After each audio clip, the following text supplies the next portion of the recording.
자, 그럼 프린트 해설을 같이 보도록 합시다.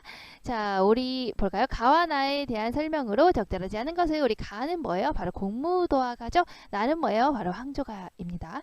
자, 가는 한문으로 번역되어 전해진다. 원래는 어떤다고 했죠? 구전됐다고 했죠. 구전됐다. 고대가요는 그러다가 한자가 들어왔을 때 우리가 한문으로 번역돼서 쓰여졌다고 했죠. 이것을 뭐라고 한다 그랬어요? 이것을 한역, 한자로 번역된 시가다 해서 한역시가라고 했죠. 그러니까 원래 구전되던 것을 요런 한자, 한시로 이렇게 번역을 한 거예요. 구전되던 걸 한시로 번역. 이것을 한역시가라고 합니다. 그리고 이것이 이제 한자로 번역된 것을 나중에 이제 후대에 한글로 다시 번역을 하게 되죠.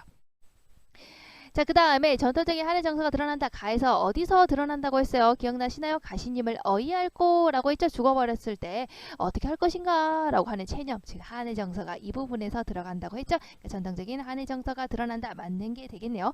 우리가 이제 같이 정리했던 것 중에서 역시 전통적인 한의 정서가 드러난다고 했던 그 라인들 기억나세요? 맨 처음에 고대가요, 공무도화가에서부터 시작해서 고려가요인 가시리, 서경벌고, 그리고 한시였던 정지상의 송인, 시조에서는 황진이의 시조, 그리고 현대시에서는 김소래, 진달래꽃으로 넘어간다. 모르겠는 학생은 저번 시간에 프린트를 펼치고 다시 한번 보세요.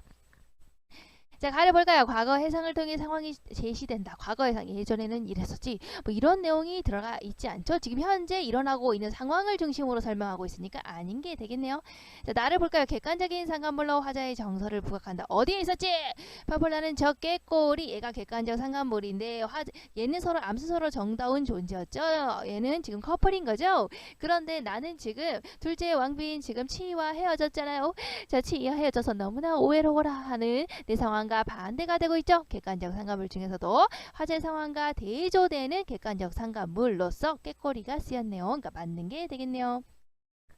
자, 나는 성경 후정으로 시상 전개로 보인다. 그렇지. 우리가 맨 앞에 퍼플라는 적개꼬리 암수서로 정답구나 하는 경치가 먼저 보이게 되고 그 경치를 보다 보니 우애로워라 하는 자신의 정서가 드러나 있죠. 그래서 성경 후정이 되는 것은 맞는 답이 되겠네요. 그래서 답은 3번이 됩니다. 자, 그 다음으로 넘어가서 보기를 참고할 때 가와 나의 화제에 대한 이해를 적절하지 않은 것은, 자, 보기는 배경설화요. 그러니까 배경설화 우린 다 했죠. 배경설화를 참고할 때 화제에 대한 이해로 적절하지 않은 것은 을 보시면 됩니다. 배경설화 우리 가는 다 공부했었죠. 뱃사공인 광리자고가 어땠어요? 거기 배를 저어서 가는데 저 멀리서 백수광무가 머리가 하얗게 샌 미친 사람, 즉 백수광무가 술병을 들고 강물을 거르지러 건너가고 있었고 그 아내가 그것을 말리고 있었죠. 근데 말림에도 불구하고 결국에 빠져 죽고야 말았죠. 그러니까 아내가 그것을 보고 너무나 슬퍼요 해가지고 공우라는 악기를 들고 띵가띵가 노래를 불렀는데 그게 바로 요 노래 공무도화가다라고 얘기를 했었죠. 그 얘기를 보고 광리자고가 자신의 집에 가서 자신의 아내 여옥에게 얘기를 했다죠. 여보 오늘 이런 얘기를 봤어. 이런 거였어. 이렇게 봤다고 했었죠. 그리고 나니까 아내가 정말 슬프네요 하면서 그 노래를 다시 공우라는 악기를 들고 띵가띵가 또 노래를 불렀죠. 그게 바로 뭐라? 공무도화가다. 그래서 이 아내 여옥은 바로 노래를 퍼뜨린 사람. 여기 백수광부의 아내는 이 상황을 먼저 본 사람, 백수광부가 빠져 죽은 걸 제일 처음 본 사람, 그래서 작자의 논란이 있었다. 이런 것까지 기억하시면 되겠네요. 나번을 볼게요. 나의 배경설화. 나는 뭐였어요? 유리왕의 황조가 했죠. 유리왕이라고 하는 직접적인 작가가 드러나 있다라는 게 특징. 유리왕은 원래 왕비가 송씨가 있었는데 죽고 나서 두 왕비를 맞아들였죠. 화이하고 치이를 맞아들었다. 자, 그런데 두 사람이 사이가 안 좋아서 엄청 싸웠다고 했죠. 그러다가 화이가 막 뭐라고 하니까 치이가 결국에 자기 나라로 돌아가 버렸어요.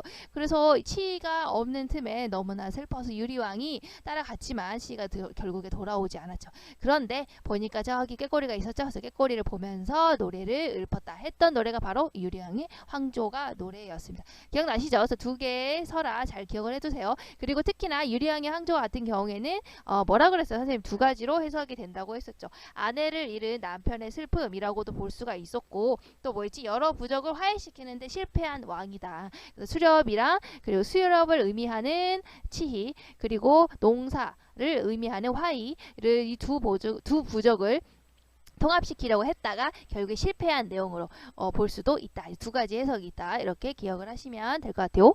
자, 그럼 1번 볼게요. 가와 달리 나의 화자는 임과 제외할 수도 있고, 자, 가는 뭐였어요? 바로 요 공무도화가죠?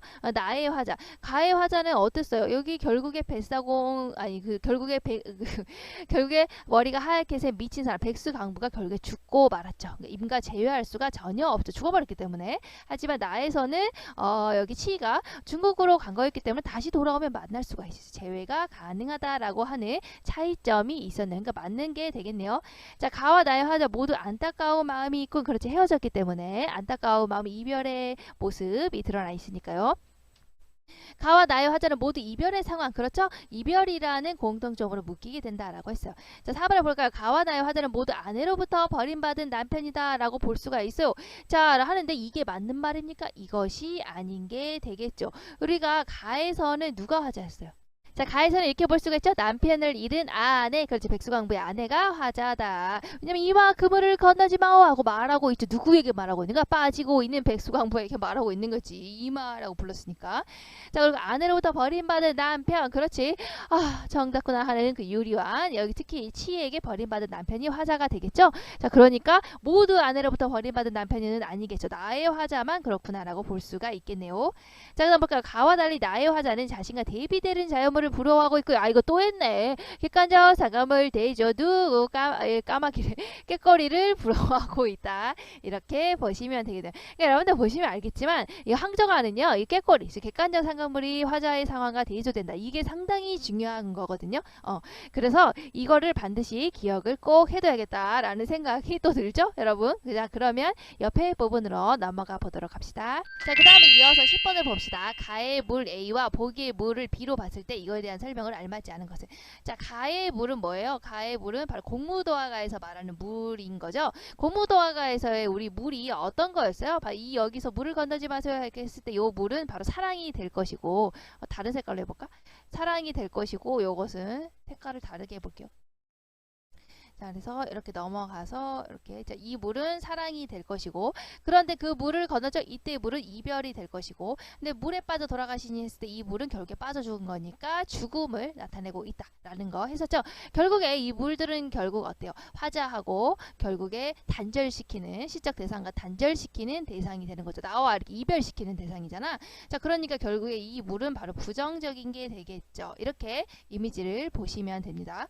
자, 그런데 여기 우리가 물이 되어 만난다면, 이 시에서의 물을 보시면은, 자, 이 물이, 우리가 물이 되어 만난다면 감은 어느 집에서 좋아하지 않으랴. 그러니까 좋아한다는 거지. 그러니까 이 물이라는 것은 긍정적인 것이구나 라는 것을 알 수가 있어요. 시어들을 봤을 때 우리가 키 큰 나무와 함께 우르르 우르르 비오는 소리로 흐른다면, 그리고 흘러서 저물녘에 저 혼자 깊어지는 강물에 누워 죽은 나무 뿌리를 적시기라도 한다면, 아, 아직 천인 부끄러운 바다에 닿는다면 하고 뒤에 내용이 점점점 나와야 되는데 없어요, 이게. 그래서 선생님이 그 있는 거 한번 이렇게 밑에 볼게요. 되게 왜 그게 잘렸는지 알 수가 없지만 여기까지였죠. 그래서 그러나 지금 우리는 불로 만나려고 한다. 그러니까 지금의 상황은 불이라는 거야. 그래서 벌써 수시된 뼈 하나가 세상에 불타는 것들을 쓰다듬고 있나니, 그래서 빨리 밖에서 기다리는 그대여 저 불이 지난 뒤에 흐르는 물로 만나자라고 한 걸 봤을 때 결국에 이 불을 부정적으로 보고 있구나라는 걸 알 수가 있죠. 불 말고 물로 만나자라고 했으니까 물이 긍정적인 거구나, 이런 거를 알 수가 있죠. 그래서 결국에 불을 꺼뜨리자, 우리 사이에 있는.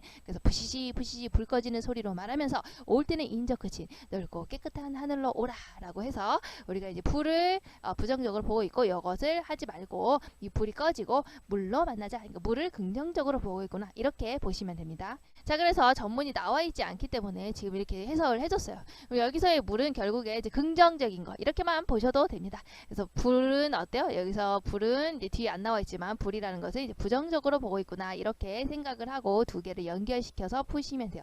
참고로 이제 물이라는 것은 여기서는 이제 분열되지 않는 조화로운 공동체를 말하고 있다, 이렇게 보시면 됩니다. 자, 그럼 A하고 B는 대립적인 의미를 지닌다. 그렇지? A의 물은 부정적이다. 임과 나를 이별시키는, 단절시키는, 서로 갈라놓는 부정적인 존재. 그렇지만 여기 보기에서의 물은 바로 융합하는, 불에 대적하는, 융합하는 존재, 조화로운 공동체에서 긍정적이다. 그러니까 서로 대립되는 의미를 지닌다. 맞는 게 되겠죠? A는 죽음, 공무도화가에서 물은 죽음이었죠. B는요, 생명력, 좋은 거. 그렇지? 그렇구나. A와 달리 B에서는 임에 대한 사랑을 의미한다라고 볼 수는 없었죠. 임에 대한 사랑이 아니고 조화로운 공동체, 불과 다른 것을 말하고 있다. 자, 그러면 4번을 볼까요? A는 B에 불과 비슷한 이미지를 함축한다. 그치? A는 부정적이었죠? 보기에서 나와 있지 않지만 불은 부정적인 이미지를 말한다. 자, A에서는 부정적인 의미를 물이 부정적이라고 했죠? 나하고 임을 단절시키는 존재였어요. 부정적이지만 여기 B에서의 물은 어때? 조화로운 공동체니까 긍정적인 의미를 갖는다. 맞는 답이 되겠네요. 됐죠? 자, 그럼 넘어가서 11번을 보도록 합시다. 보기로 보아서 가의 문학사적 의의로 가장 알맞은 것은 이거 선생님이 진짜 많이 설명했어요. 자, 볼까요? 이거 뭐라 그랬죠? 우리 공무도화가의 의의를 말하는 거야. A 가니까. 공무도화가는 어떤 의의가 있다 했어? 원래 고대 가요라는 것은 흐름이 어떻게 간다고 했어? 이거 진짜 많이 했으니까 이제 모르면 배신이에요, 여러분. 어떤다고 했지? 집단적, 서사적인 노래에서 점차적으로 시간이 흐르면서 어떻게 된다고 했어? 개인적, 서정적인 노래로 흘러간다고 했죠. 자, 집단적, 서사적인, 주술적인 노래에서 개인적, 서정적인 노래로 흘러가는 그 첫 스타트를 끄는 게 누구라고? 바로 공무도화가다. 그래서 중요하다, 문학사적으로 의의가 있다라고 했었죠. 자, 그 얘기를 여기서 이렇게 써놓은 겁니다. 자, 원시민 고대 초기의 시간은, 그치, 고대 초기의 시간은 집단이 공유하는 정서를 담아 노렸다. 고대 초기에는 또한 국중대회, 나라에서 하는 큰 행사 같은 경우에는 집단적인 행사에서 그러니까 국중대회와 같은 집단적인 행사에서 주로 불렀기 때문에 이러한 노래는 주술적이거나 약간 마법 같거나 제의적인 제사 같은 요소가 발견되기도 한다. 나라의 큰 행사에서 지금 나라 무당이 불렀기 때문에 집단적이고 서사적인 노래였다고 초반에는. 그러다가 점차 시간이 흘러서 개인이 항유하는 노래, 개인적이고 서정적인 노래로 변하게 되는데 그 첫 스타트를 끄는 게 누구라고? 바로 공무도화가다라는 거예요. 그래서 이러한 노래는 개인의 고민이나 정서가 담겨 있다. 그래서 이 첫 스타트를 끄는 게 공무도화이기 때문에 문학사적으로 의의가 있다. 이렇게 보시면 됩니다. 자, 그럼 1번을 볼까요? 11번에 1번을 보시면 개인과 집단의 정서가 공존하는 가요이다. 개인과 집단의 정서가 공존한다라고 볼 수 있나요? 그렇지 않죠. 여기 보시면 공무도화 같은 경우에는 이마 그물을 건너지 마오. 임은 끝내 그물을 건너셨네. 물에 빠져 돌아가시니 가시님을 어이하고 이 부분 그 어디서도 집단적인 내용을 찾을 수가 없죠. 그래서 우리가 개인과 집단의 정서가 공존하는 가요이다라고는 볼 수가 없죠. 자, 굳이 우리가 찾아본다면 전에 이제 황조가 유리왕의 황조가 같은 경우에는 집단을 통합하는 데 실패했다라고도 볼 수 있다고 했죠. 아내로부터 버림받은 남편의 노래로도 볼 수도 있고. 자, 그래서 두 가지 만약에 그런 보기가 나온다면 그럴 경우에는 황조가는 개인과 집단의 정서가 공존한다. 뭐 이런 식으로 집단의 내용도 해석이 가능하고 개인의 내용도 해석이 가능하다. 이런 식으로 볼 수가 있죠. 자, 그럼 볼까? 2번 개인 서정치 출연의 사례로서의 가치를 지닌다. 그렇지? 우리 고대 가요 중에서 개인적, 서정적 노래로 흘러가게 되는 그 첫 스타트를 바로 공무도화가 끊었다. 그래서 의의가 있다. 맞는 말이 되겠네요. 3번 개인 서정에서 집단 서사로의 변화. 이거 아니라고 했죠. 반대죠.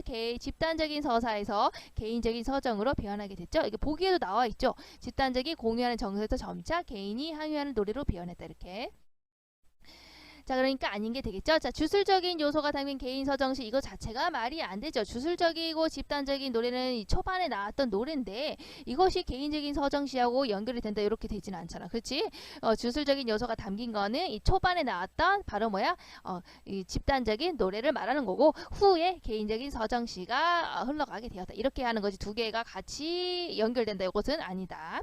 자, 고대의 집단 행사와 문학의 관계를 반영하고 있다. 이게 뭐겠어요? 집단 행사하고 연결이 되는 문학. 바로 초반에 나왔던 고대 가요를 말하는 거겠죠. 초반에 나왔던 집단이 공유하는 정서를 담았던 노래. 이것을 말하는 거지 뒤에 이제 나오는 개인적 서정적인 노래를 말하는 것이 아니다. 그래서 공무도화가 이전에 고대 가요를 말하는 것이다 라고 여러분들이 볼 수가 있겠네요. 자, 여기까지 하면 이제 프린트 해설까지 다 했죠. 프린트 해설까지 다 했고 그러면 이제 다음 시간에는 우리 뒤에 중세 넘어가게 될 거예요.